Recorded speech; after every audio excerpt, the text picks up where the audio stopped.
Out is a half-hour series focusing on the LGBTTQ community in Brandon, Manitoba, funded by the Community Radio Fund of Canada. The series shares the difficulties LGBTQ members have faced, the achievements and strides they have taken, and the support received from the community. We hope the stories shared will help those uncomfortable with any LGBTQ lifestyles understand the opposite point of view and become more sensitive to the struggles they face, as well as provide support and information for any LGBTQ members in the area.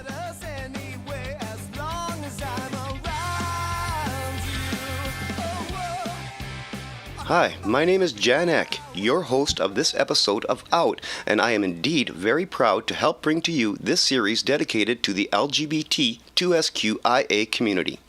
And I better stop right there. Some of you may be thinking, what are all those letters and numbers jumbled up together like that? It's an acronym that doesn't even read like a pronounceable word. I understand some of this confusion. This may be new to you, or you might know some of those letters but have no idea about the others. As a gay man, the G part of the equation, I am a person who is sexually attracted to other men. You probably know that. You probably also know that L is for lesbian, or women who are attracted to other women, and can guess that B is for bisexual, those who are attracted to either men or women. The T is for transgender people, and I can remember during the 80s that letter was not included in activist literature. Even earlier, the movement was largely described as gay rights and gay liberation, before gay, lesbian, and bisexual differences were duly recognized. The continuing discussions around diversity and inclusion are chiefly the reason for the growth of the acronym as we know it today. To provide recognition and dignity to a community that exists outside of the heteronormative paradigm and is often accompanied by persecution or a denial of rights. The 2S represents two-spirited people, LGBTQIA people who are Indigenous or First Nations, for those whose cultural identity was not only accepted but considered sacred before Western concepts around gender expression, sex, and sexuality were introduced and enforced. Intersex people are represented by the I. They are people who are born with reproductive or sexual anatomy that doesn't fit male or female definitions. Yes, humans are born naturally, not commonly, with a variety of biological differences, including sex, and sexual identity and expression. A is for asexual. Gasp! Shock! How dare they? Just kidding, everybody. The diversity of sexual attraction includes a lack of sexual attraction towards any gender. And asexuals are often misunderstood and misrepresented and exist outside the normative paradigm that seeks to correct or chastise, no pun intended, their sexual orientation. Feelings of not being sexually attracted to any gender are as legitimate to asexuals as are feelings others may have towards any gender. There is Q. Sometimes there are two Qs. People have included questioning, being unsure about their sexual orientation. Mostly Q represents queer, a reclaimed word, once and often still derogatively used, that some activists have taken and turned on its head. It is militant and challenges the status quo, saying effectively that your words can't hurt me, and is sung at pride marches worldwide. We're here, we're queer, get used to it. While seeming to include everyone under its umbrella, older people who remember vividly the hate attached to its use have been reluctant to accept this, and instead, as we see, we prefer the large acronym that we are currently talking about. I've come across the term quilt bag, an acronym that stands for queer questioning, undecided, intersex, lesbian, transsexual, transgender, trans, bisexual, asexual, gay, gender, queer. But I am pretty sure that using that term right now would just confuse people outright because it's not well known. Again, this discussion, and this will be a continuing theme throughout the duration of this series, Out, this discussion centers frequently on the word inclusion. The acronym is an inclusion of all sexual minorities excluded in the heteronormative paradigm. Inclusion is the basis of respect and dignity. This is important, people. We are talking about human rights here. Some people, for various reasons, have decided that this is all unimportant. They feel bothered by changing language. Let me just say right now that our vocabulary changes all the time. Since the civil rights era, and even beyond that, we have changed the way we refer to other minorities, ethnic, racial, differently abled people. Think about the way that common society used to refer to African Americans, or other racial groups, or the people who live with mental and physical disorders, and the many callous ways people refer to others of differing faith. We know better, or we should know better. At the root of it all, to identify someone in the way they wish to be identified is simply respect. To do otherwise is disrespectful. The civil rights era is not over. There is still so much work to do. And while there has been incredible and positive changes that have given rights to LGBTQSQ people worldwide, ignorance, fear, and hatred still rule the hearts of many, and it is our job to educate to dispel the ignorance and love to conquer the hate. In this episode, I am so glad to present the work of Manitoba's Sexual Education Resource Center. To navigate this ever-changing world in which we live in, we need resources. CIRC offers inclusive, non-judgmental information about sexuality, believing that people have the right to accurate information on all their choices. CIRC Manitoba is a community-based, non-profit, pro-choice organization dedicated to promoting sexual health through education. A major component of CIRC's programming is LGBTTQ, and Jason Fiedler, program facilitator, sat down with me for a lengthy discussion about CIRC and CIRC's LGBTTQ programming in particular. In this episode, I asked Jason about how they came to work at CIRC, about CIRC's organizational structure and history, and to give an overview of CIRC's extensive programming. We'll begin with name and position. Can we talk about your background? Is there specific training or education that is relevant to your position? All right, yeah, my name is Jason Fiedler, and I am the LGBTTQ plus program facilitator at CIRC Brandon. So, my background is I have a master's degree in social work, and out of school I started working in the HIV/AIDS community. So I was a case manager, so that's helping people find housing, talking to them about taking medication, getting them to doctor's appointments, access to food, case management, it's a lot of things. A lot of resource recommendations. Yeah, resources, finding resources, but also education too. And with HIV being a sexually transmitted infection, there's a lot of education around safer sex, how it transmits, keeping yourself safe, but also the health part of it. So like eating right, taking medications on time, because especially with HIV, there's a steep learning curve for those medications that are out now. You have to take them same time every day, and there's going to be certain side effects, and how can you deal with those side effects? So there was an education aspect to it too. But then after that, I ended up working in some community bike shops. So not really related to sexuality, but there's education in that, teaching people how to fix bikes, maintain bikes, the importance of biking, and how it can lead to healthier lives. And then that brought me here after that. But also, I would say too, for this job, there's a lot of lived experience as well that's important for the job. Yeah. All right, let's talk about the organizational structure of CIRC now. Beginning with when CIRC first started. How did CIRC begin? Was CIRC established for any specific reason? Yeah, I don't have all the information on it. I do know on our website we have a lot of information about the founding and over the years how name has changed. So CIRC first started in 1934, but at the time we were known as the Winnipeg Birth Control Society. So looking at just by the name, we can kind of assume that there is a lot of concerns about birth control, access to it, and people having the right to reproductive choices and justice. The Brandon office showed up around 1979 or 1976. The Brandon office showed up around 1976, and at the time, the organization was known as Planned Parenthood. And then since 1997, we've been known as CIRC, the Sexuality Education Resource Center. So that's a very brief history over time, but since 1934, we've been around. Excellent. Does CIRC have a defining goal or mission statement? Our mission is promoting sexual health through education, and our vision is a diverse society that celebrates sexuality throughout life. So again, sexuality it's a big issue, so we do a lot of education around that, starting conversations that people may not have had before or haven't been comfortable having, and providing that education people might not have gotten.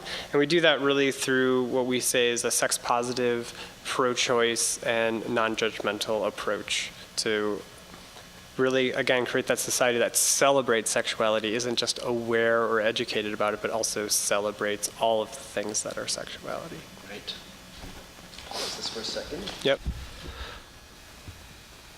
All right. Can we talk about key partnerships and relations having to do with funding and basically how CERC operates? Yeah, so for CERC, most of our funding does come from the province, so we do get government funding.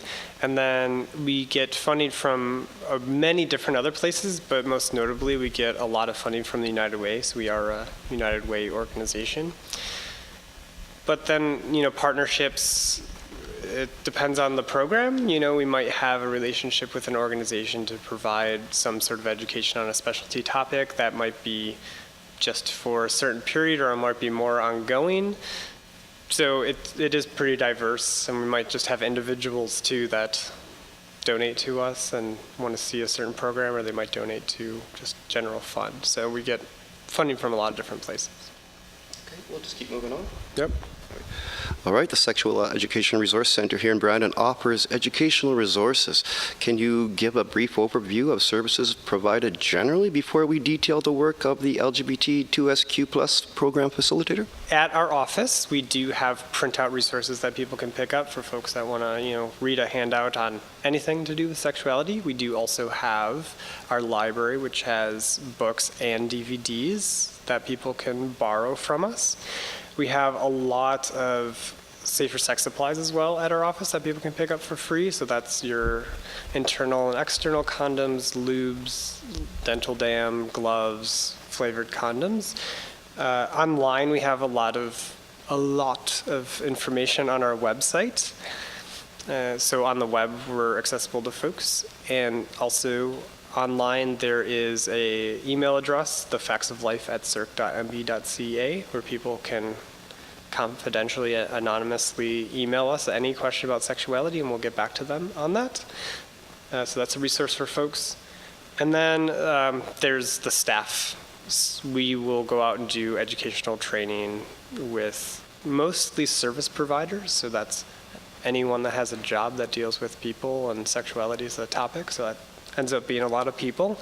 And but we also do education with community groups, so that can be parents and guardians. We've gone into jails, so people that are living in jails and prisons. We've worked with elderly groups, so people in older retirement homes or nursing homes. Really anyone that needs to talk about sexuality will go out and do an interactive workshop with groups. And the catchment area for CERC Brandon is quite large. Where are all these services provided? Yeah, so as I mentioned, the online resources really can be everywhere. A lot of times when we get emails, we don't even know if they're coming from within Canada even. So is it coming from other places in Canada? Is it coming from other places in the world, other continents even?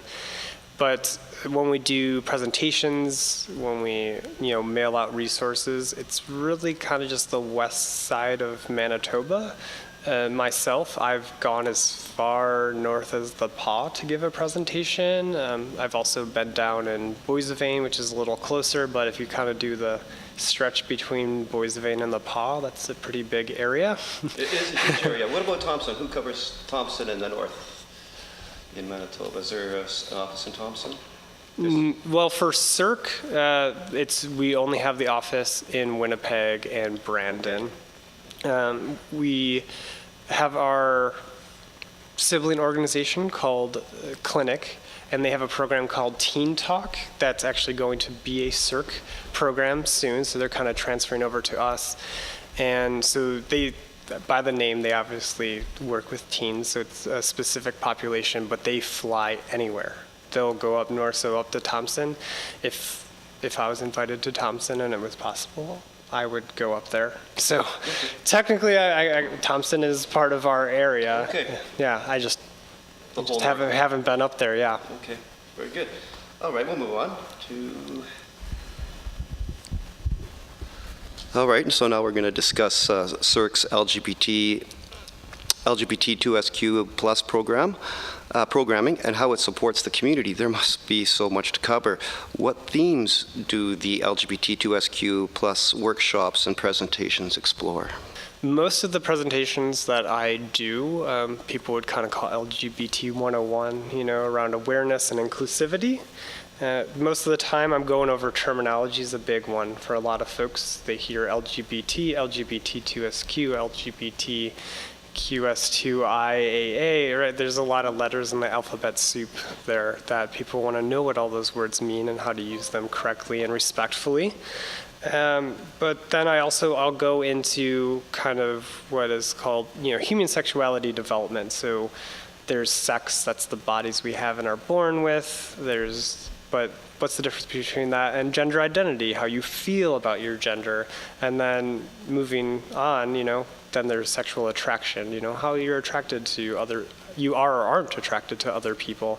So those come at different parts of life cycles. We're born with a body, so that's even before we're born, we have a body, but gender identity doesn't come till a few years later, and then sexual attraction comes after that. So I talk about those experiences and how they shape identity. I also will define, I call them the isms and phobias. So heterosexism, cissexism, the phobias are homophobia, biphobia, transphobia. And so those are, more terminology, but it also speaks to people's experiences and discrimination. So after talking in theory about some terms and identities, how are people treated with those identities in our society? What does research say and show that lived experience is like? And then after we kind of explore, power, privilege, discrimination, just some kind of tips. So talking about language terminology, where we start, is a big one. In the English language, there's he and she, Mr. and Mrs. There's that gender binary, there's assumptions that are made, husband and wife instead of partner. So there's little things that people can do to kind of change their language that changes the assumptions they have about other people.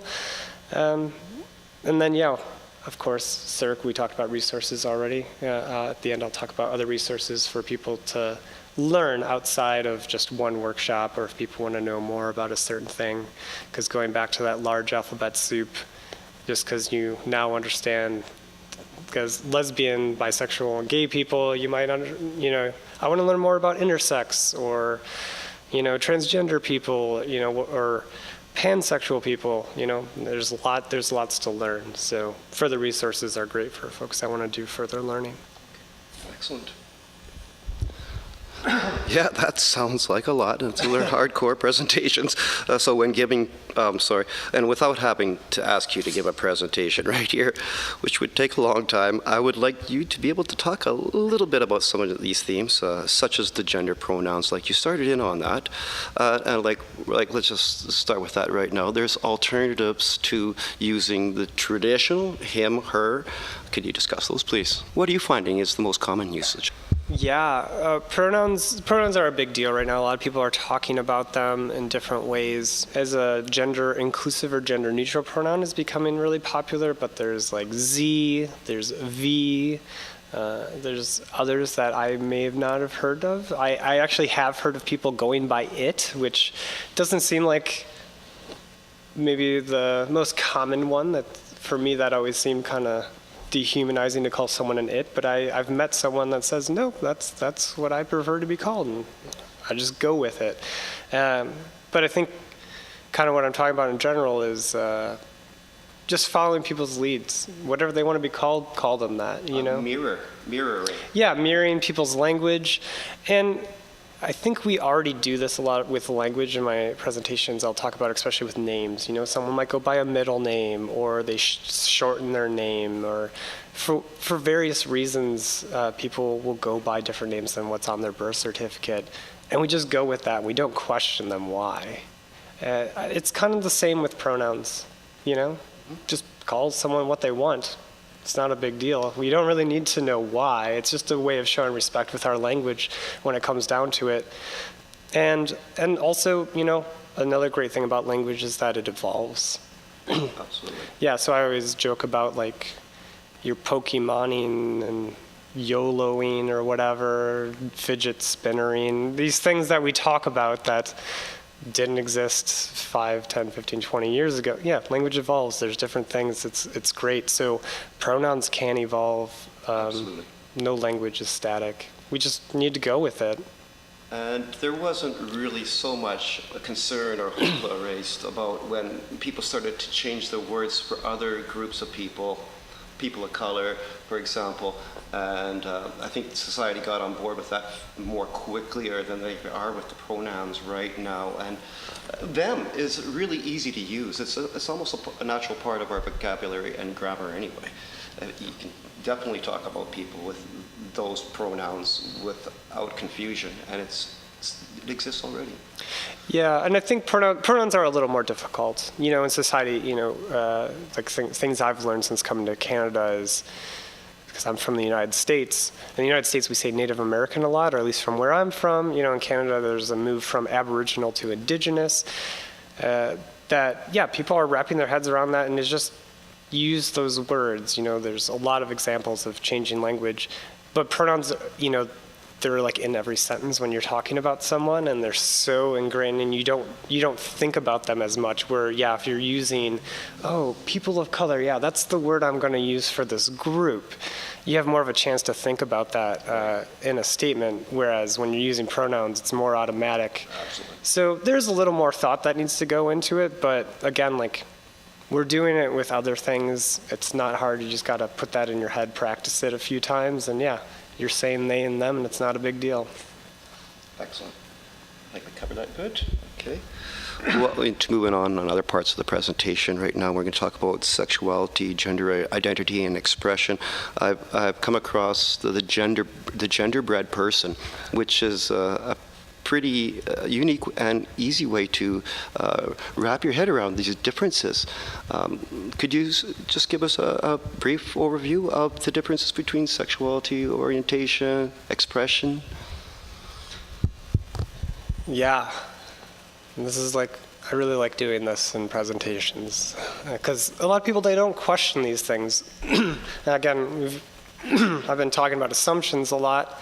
So, you know, if you have a gender sexual attraction that just you've never had to question, it matches what society's expected, you don't question these things, you don't think about these things.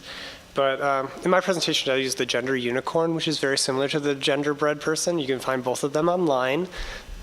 And it kind of starts with both of them talk about sex, so that's body parts you're born with, and that's usually where I start. Most people are familiar with body parts. It's from when we were born, before we were born. And so that's just simply the body you have. So there's primary and secondary sex characteristics. Primary sex characteristics are reproductive parts, so that's a uterus, testicles, ovaries, fallopian tubes, penis, vagina, vulva, clitoris, those parts. And then secondary sex characteristics are what we look for when we're trying to consciously or unconsciously, we're trying to figure out if someone's, you know, male or female sex. You know, we'll look for body hair, we look for height, we look for distribution of muscles and fat, we look for maybe the shape of someone's hips, we'll look for breasts. All of those things are secondary sex characteristics. And so that's sex. That's the body you have, and then the way it develops over time. Around the age 2 to 4 is when people really develop a sense of gender identity. So a lot of people put gender and sex as the same thing. Like, if you have these parts, then this is your gender.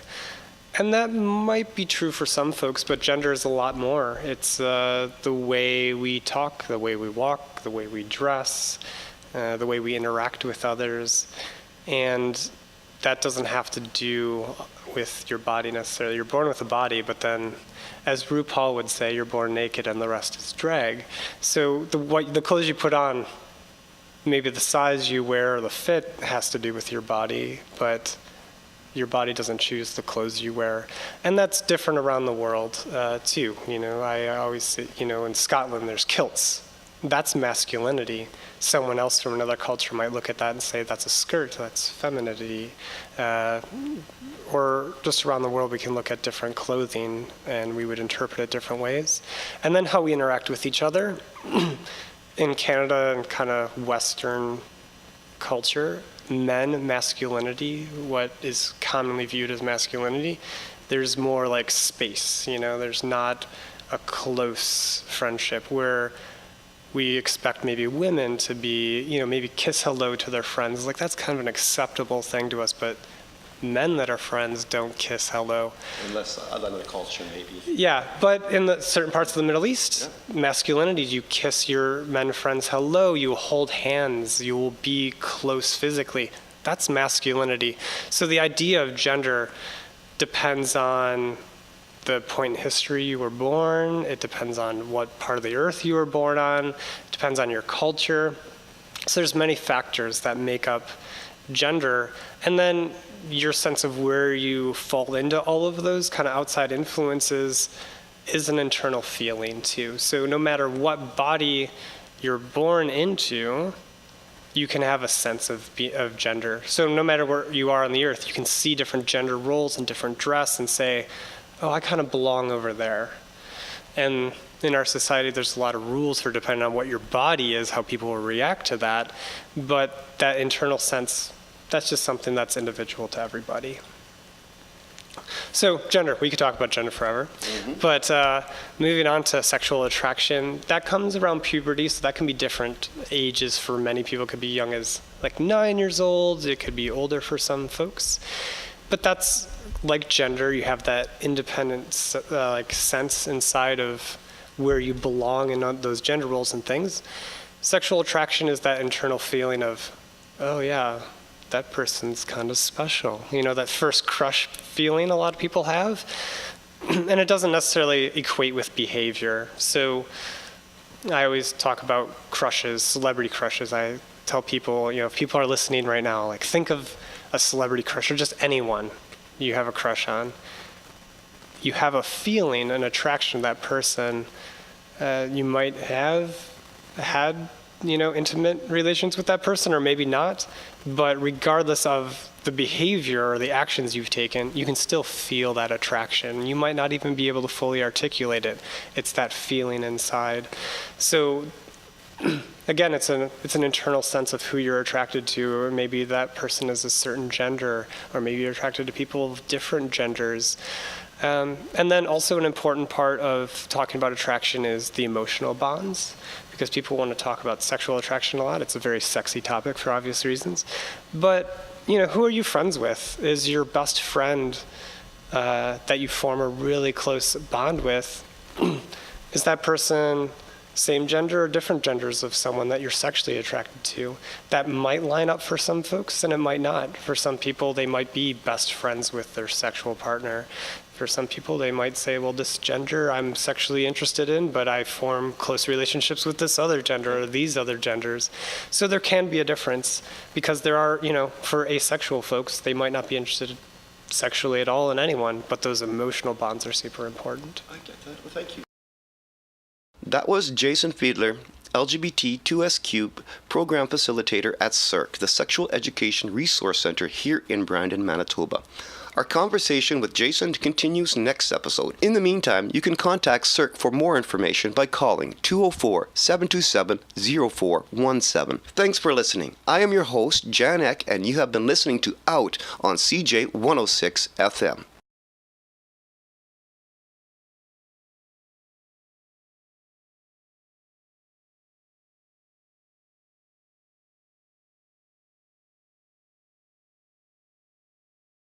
That was Jason Fiedler, LGBTTQ Program Facilitator at CERC, the Sexual Education Resource Center here in Brandon, Manitoba. Our conversation with Jason continues next episode. In the meantime, you can contact CERC for more information by calling 204-727-0417. Thanks for listening. I am your host, Jan Eck, and you have been listening to Out on CJ 106 FM. I've been freewheeling and